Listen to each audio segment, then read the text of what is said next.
समस्त को praise Lord नमस्कार। मु केतोटी बाइबल रो टिप्पणी विषय कहवा चाहिए जहाँकि सुसमाचार रे आपण मानक पई बेसी लाभदायक हेबो आउ बाइबल पढ़िबा निमंते मध्य आपण मानक साहाय्य आसीबो। तो 10 डॉक्ट्रिन्स अर्थ 10टा सिद्धांत आपण माने शुणु शुणु आश्चर्य हेबे। अवश्य समस्ते हेबे सेंती नहीं जो मैंने जानी किंतु जदि जानी ना 10 डॉक्ट्रिन्स 10टा सिद्धांत कहले कौन। तो यही विषय आपण मान एथिपाई कहूची जेतु बाइबल 10टी सिद्धांत भितर अच्छी 10टी सिद्धांत द्वारा बाइबल रो उद्देश्य बा लेखा अच्छी। जदि आपण माने ताहा जानिबे मंडली रे सुसमाचार रे व्यक्तिगत जीवन रे बेसी उपयोग हेबो।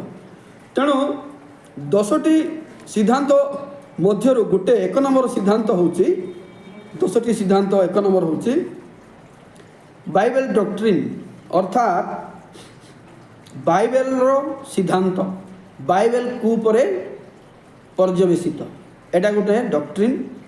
बाइबल कौन केतोटी पुस्तक केमिति आसिला किए लिखिला केहू समय लेखाला केतोटी भाषा लेखाला ए परे गोटे डॉक्ट्रिन।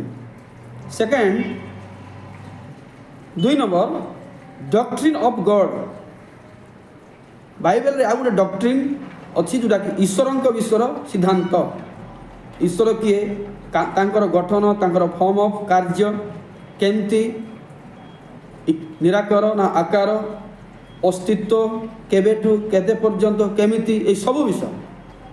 तापरे 3 नंबर डॉक्ट्रिन ऑफ जीसस जीशुंकर सिद्धांत अर्थात जीशु के केबेठू अछंती केबे आसिले काहेकि आसिले कु पर्यंत कौन उद्देश्य जीशुंकर अर्थ कौन एटा भी गोटे जीशुंकर सिद्धांत मूलक शिक्षा। 4 number doctrine of Holi spirit पवित्र आत्मा सिद्धांत। पवित्र आत्मा कौन काहेकि कौन दरकार थिला पवित्र आत्मा आसीबार केबे केमिति केहू जुगरे केमिति कार्य करती पवित्र आत्मा अस्तित्व से गोटे आत्मा ना व्यक्ति ना किए ये समस्त विषय एटा आसे पवित्र आत्मा सिद्धांत उपर। 5 नंबर डॉक्ट्रिन ऑफ मैन अर्थात मनुष्य मानक सिद्धांत मनुष्यर उत्पन्न केमती हैला केबे हैला कहा द्वारा हैला किए गले केमती पतन केमती उद्धार एटा गोटे डॉक्ट्रिन ऑफ मैन मनुष्य मानक सिद्धांत। 6 नंबर डॉक्ट्रिन ऑफ सिन अर्थात पापर सिद्धांत। पाप कहले कौन केबे आरंभ हैला केबे प्रवेश कला कहा द्वारा प्रवेश कला यार फलाफल कौन यार समाधान कौन से पर शिक्षा को डॉक्ट्रिन ऑफ सिन कहा जाए बा पापर सिद्धांत कहा जाए। 7 नंबर डॉक्ट्रिन ऑफ साल्वेशन अर्थात परित्राणर सिद्धांत। यह केमिति आसिला परित्राणर सिद्धांत कूटे आरंभ हैला किए आणला कु समय आ परित्राणर अर्थ कौन परित्राण क्या दरकार आउ एई उपरे जहाँ शिक्षा अच्छी ताहाको आमे डॉक्ट्रिन ऑफ साल्वेशन बा परित्राणर सिद्धांत कहू। 8 नंबर डॉक्ट्रिन ऑफ एंजल्स अर्थात दूत मानकर सिद्धांत।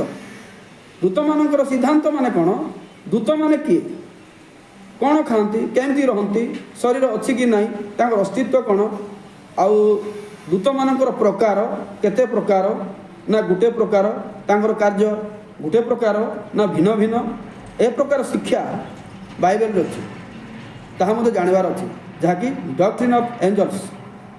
9 number doctrine of church doctrine of church मंडलीर सिद्धांत।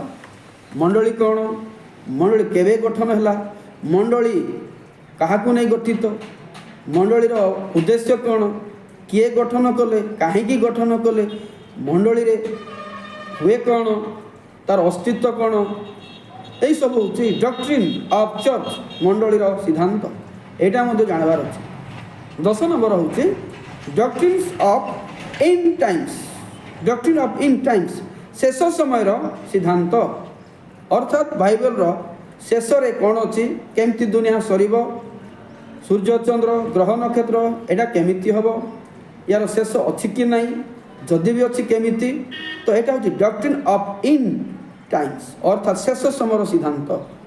ଦେଖନ୍ତୁ ଆଜ୍ଞାମାନେ, ପ୍ରିୟ ଭାଇ ଆଜ୍ଞାମାନେ ସମସ୍ତେ 10ଟି ସିଦ୍ଧାନ୍ତ ନିହାତି ଜାଣିବାର ଅଛି। ମୁଁ ଟିକେ ଟିକେ କହିଲି, କିଛି ତ କହି ନାହିଁ, କାଲି ନାଁ ନେଇଛି। ଆଉ ଏ 10ଟି ସିଦ୍ଧାନ୍ତ ଯେତେବେଳେ ଆମେ ଜାଣିବା, ବାଇବେଲକୁ କମ୍ପ୍ଲିଟଲି ବୁଝିବା, ଏବଂ ବାଇବେଲ ଯେତେବେଳେ ଆମେ ସବୁ ବୁଝିପାରିବା ତ ସତ୍ୟକୁ ଆମେ ବୁଝିପାରିବା। ତ ଏଇ ଉପରେ ଯଦି ଆପଣମାନେ ଫୋକସ୍ କରିବେ, ଆପଣମାନଙ୍କୁ ଅନେକ ବିଷୟ ସରଳ ହେବ ବୁଝିବା ପାଇଁ, ଆଉ ବୁଝେଇବା ପାଇଁ ମଧ୍ୟ ସାହାଯ୍ୟ ହେବ। ମୁଁ ଖାଲି ଏତିକି କହିବି ଯାହାକି 10ଟି ଡକ୍ଟ୍ରିନ୍ ବୋଲି କହିଥିଲି, ଆଉ ସେ 10ଟି ଡକ୍ଟ୍ରିନ୍ ବାଇବେଲରେ ଅଛି, ସେ ଉପରେ ନଜର ରଖିକି ଚାଲନ୍ତୁ, ବହୁତ ସତ୍ୟତା ମିଳିବ, ଆଉ ଆମେ ସତ୍ୟରେ ପ୍ରବେଶ କରିପାରିବା। ଏତିକି ରହୁଛି। ସମସ୍ତଙ୍କୁ ନମସ୍କାର।